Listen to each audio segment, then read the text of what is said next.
I'm here with Steve Sell from West Australian Auto Finance, and he's kind enough to give us some time today to tell us all about his business, why it's been so successful, and why he's the most famous voice in Perth car finance. Steve, thanks for your time today. Hi, David. What do you take most pride in when talking about the success of West Australian Auto Finance? Just the customer service and what we've been able to do over the 11 years in business. Oh, brilliant. And the growth, probably. The growth is the biggest thing. We started from nothing, and we're invoicing over 3 million a month. Wow, that is significant, especially in WA. Can you give us a little bit of background about how you got involved in West Australian Auto Finance and what led you to become such an expert in the finance industry in this niche? Just it comes back to customer service and John Hughes' role as a mentor and developing the business, and perseverance. And you just mentioned mentor then, which obviously struck a chord for me. Would you recommend everyone in business have a mentor? It's one of those things that when you start up in business, you hear people, or you read case studies where people have had mentors, and you think, oh yeah, who needs that? Well, it's one of the things that's helped us be extremely successful, and I recommend every business have someone that they can at least discuss business issues with and bounce ideas off. I couldn't agree more. Steve, what are the top 3 things that someone should know in order to be successful in the Perth finance industry? Perseverance is probably the biggest thing, and then finance company relationships and being able to get deals there. Okay, so would you say you've got a good network of business affiliates in your niche? We get referrals from other finance brokers, from mortgage brokers, car dealers that have trouble getting their own deals approved, and we have a good cross section of referral and fresh business as well. So there'd be many streams that flow into your business with referrals, direct business, and so on and so forth. Yeah, definitely. Lots of various income streams. If someone was starting out, what would the best way for them to get started be? First of all, it would have been to do the finance brokers course in WA. It's now been done through ASIC. You have to be licensed. Or the best way to start out is probably start working for a broker and get some experience. Oh yeah. How long did it take you to get really proficient in generating successful business in the car finance industry? That's something we're still working on. It's a work in progress. And that's to do with customer service, knowing exactly who wants what, which finance companies will buy which deals, so something that's evolving as we go. With the methods that you use and you have used to be as good as you are, would they work for anyone? I'm not sure if they work for anyone. We have a reasonably good margin on every deal that we complete. So if you didn't have that, it may be expensive if you didn't have a margin or didn't have a high turnover of product. What marketing have you used over the years, and please walk us through the progression from being a small business owner who perhaps didn't have much funding for your marketing to then owning the most recognised car finance business in Perth, and how your marketing has evolved with that as well. We tried radio. It was a trial, and to be honest, it didn't really work to start with. We had to refine things, and in the end we had to make it work to get a return. The newspaper worked for us, Trade and Exchange, or the Quokka, sorry, and Auto Trader. And radio started very slowly, but then it progressed, and it's one of those things that built on itself. But we had to try different ads. The message had to be relevant, and how it was delivered was important. But that was trial and error. So to know that your message was relevant, how did you qualify that or quantify that, Steve? The phone had to ring. If the phone wasn't ringing, it didn't work. So test and measure. Yes, definitely. And would you say that it wouldn't matter if you liked the look or the sound of the ad, or if your family or work colleagues did, that didn't matter one iota? All that mattered was you got the phone ringing on Monday morning or whatever.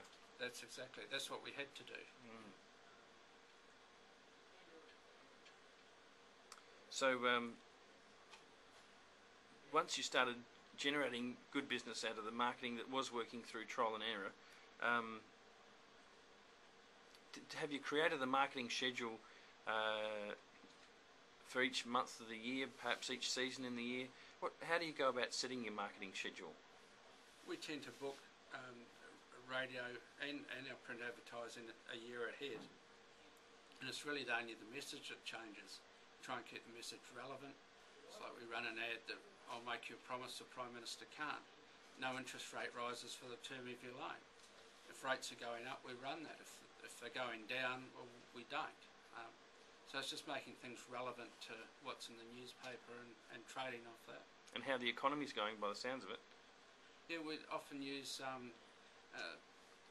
good example is the bank. We say there's no waiting, we'll approve you when they don't, and things like that, because as the banks tighten up, we tend to get busier. Will your sales and marketing methods work for anyone in any industry? I think the methods may. Once again, we have a reasonable margin, so we can afford to have a good per unit spend on advertising. If you don't have that, it would make it a hell of a lot harder. How much experience would someone need to be successful in the West Australian finance industry? It's not just about experience. I think it's about providing the service and having the people walk through the door so you can make an income to start with. And when you look back now on 11 years, what was the turning point that took you from a business that was developing, perhaps lucky to survive? I'm not sure if it ever was or not, but a lot of new businesses go through that pain barrier, to then being a thriving multi-million-dollar success story. And what would you put that progression from struggling to being extremely successful down to? To a degree, we're still struggling. We start off and it evolves, and really the turning point, I think, was when we put on the first employee, or we use contractors here, and after that it kept growing and growing to this point where we're still growing. So you managed your resources and your expenses based upon the income you had coming in, and as the business grew, you're able to fill the business with positions that were relevant to where you were growing to. Would that be a fair call? Yes, definitely. It was a situation where I was very nervous about putting the first person on, and there was control issues, I guess, with that, and as well as wondering if there's going to be enough work. I'm sure every small business owner to medium-sized business owner has gone through those challenges. Does anyone else do what you do? They come and go in the marketplace. I'm not sure why some of them don't stay. A lot of the finance company relationship is extremely important, so maybe that's the reason. Or a lot of them spend money on advertising, and I don't think they get a return.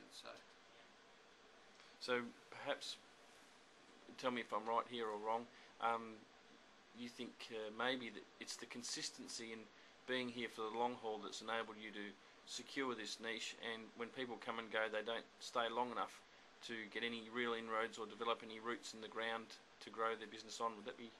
I think that's exactly it. Once you become established or known in the marketplace, you've got to keep the message consistent and be there so people can you're front of mind.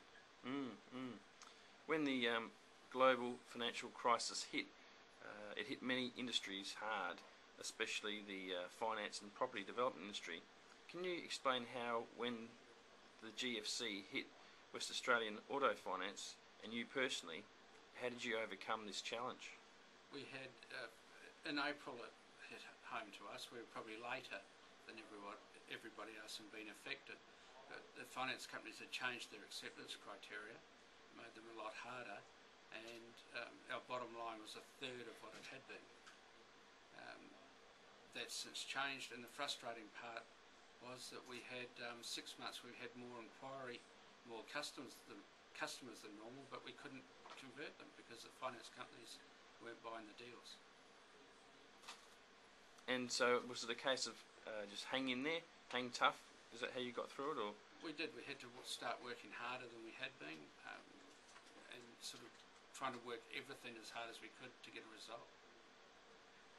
And how is the business travelling today, and do you have expansion, diversification plans in the pipeline? Yeah, we do. We're looking into moving into the building next door, and we're launching a new brand in September, which is going to be Yes Loans, and it's going to take us into a whole different market than where we are with Australian Auto Finance. And with Yes Loans, what will that cover? We'll be doing home loans as well, but all cars, trucks, boats, machinery, everything that we've been doing now, but you don't have to be credit challenged to get a loan from us. Outstanding. And last question for the day, what sort of general business principles do you recommend to the people watching this interview to be successful and for them to stay on top like you have? David, when I started out, once you read case studies of people and they talk about mentors and all these sorts of things that you don't have when you first start out usually, and I always thought, don't need them. What is it? What's it all about? What can they offer? But being able to talk to someone that's had similar experiences, or that you can bounce an idea off, that's not competing with you, or someone that you're not worried might run away and copy the idea, that is really valuable. Same with able to talk to someone about marketing ideas, just having someone that you can talk to about your business. Brilliant. And Steve, can you do me a favour and just finish off with that famous line you use on the radio every morning that we hear? We say yes more often. Thanks, Steve.